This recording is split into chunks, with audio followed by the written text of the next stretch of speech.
निरोप देणे आणि निरोप घेणे अशा प्रकारचे शब्दप्रयोग आपण ऐकत असतो.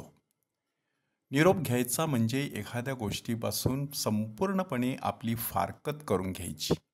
त्यामध्ये ताटातूट, विरह, वियोग अशा प्रकारच्या भावना दडलेल्या असतात. परंतु आज बऱ्याच शाळांमधून देखील निरोप समारंभ हा शब्द हद्दपार करण्यात आलेला आहे. 10वीच्या विद्यार्थ्यांना सेंड ऑफ दिला जावा अशा प्रकारचा विचार पूर्वी प्रचलित होता. परंतु आज तोच दिवस कृतज्ञता दिवस किंवा डे ऑफ ग्रॅटिट्यूड ह्या नावाने प्रचलित करण्यात आलेला आहे. त्यामागची भावना अशी आहे की आपण केवळ निरोप घेत नसून आपल्या शाळेप्रती, आपल्या संस्थेप्रती एक प्रकारची कृतज्ञता व्यक्त करत असतो, आभाराची भावना प्रकट करत असतो. म्हणून निरोप ह्या शब्दामध्ये थोडंसं नकारात्मक अशा प्रकारची भावना दडलेली असते.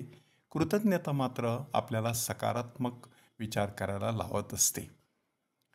आजच्या पहिल्या वाचनामध्ये देखील संत पौलला निरोप घ्यावा लागत आहे आणि एकंदरीत चित्र जे आहे ते थोडंसं निराशाजनक, नकारात्मक अशा स्वरूपाचंच आहे की ह्यापुढे माझे तोंड तुम्हाला पुन्हा दिसणार नाही.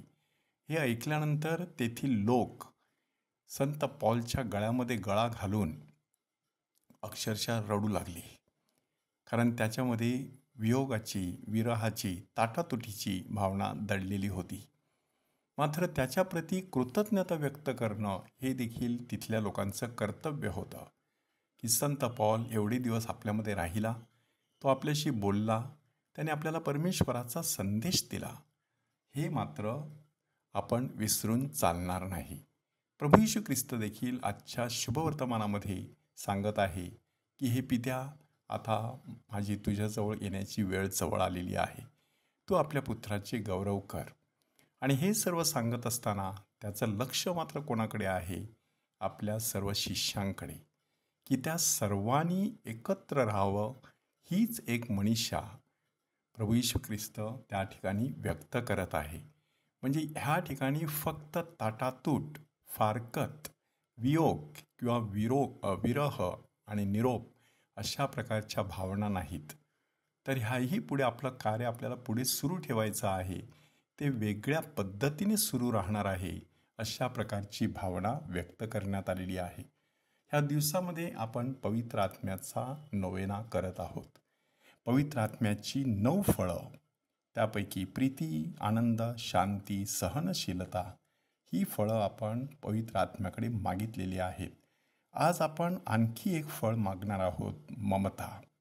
ममता म्हटल्यानंतर आपल्या मनामध्ये असलेलं वात्सल्य किंवा करुणा आणि दया अशा प्रकारची भावना, दुसऱ्या व्यक्तींविषयी वाटणारं हे प्रेम वेगळ्याच स्वरूपाचं प्रेम असतं. ते हळूवार असतं, कणवाळू असतं, ममताळू असतं, कृपाळू असतं. म्हणूनच त्याला ममता हे नाव देण्यात आलेलं आहे. आज आपण पवित्र आत्म्याकडे ह्या फळाची देणगी मागूया.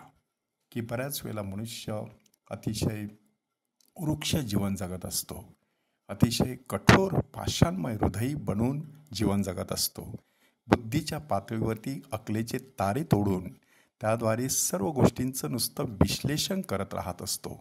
थोडीशी त्याने एखाद्या परिस्थितीमध्ये ममता दाखवली तर त्या परिस्थितीला जादुई कांडी फिरवल्यासारखं एक आगळं स्वरूप प्राप्त होण्याची शक्यता असते. म्हणून आपण पवित्र आत्म्याकडे हे फळ मागूया. हे पवित्र आत्म्या, आम्हा सर्वांना ममतेचं दान दे. हे ममता नावाचं जे फळ आहे ते आमच्या चेहऱ्यावरील स्मितहास्याद्वारे, नम्रतेद्वारे, लीनतेद्वारे, आमच्या भाषेमधून, आमच्या विचारांमधून आणि आमच्या एकंदर जीवनशैलीमधून दिसून येऊ दे. हा हळूवारपणा जोपासण्यासाठी आमची हृदये तू कोमल बनव.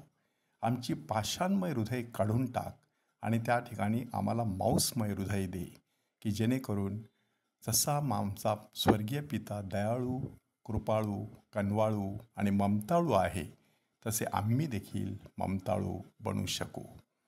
हे पवित्र आत्म्या ये आणि आमचं नूतनीकरण कर. आमेन.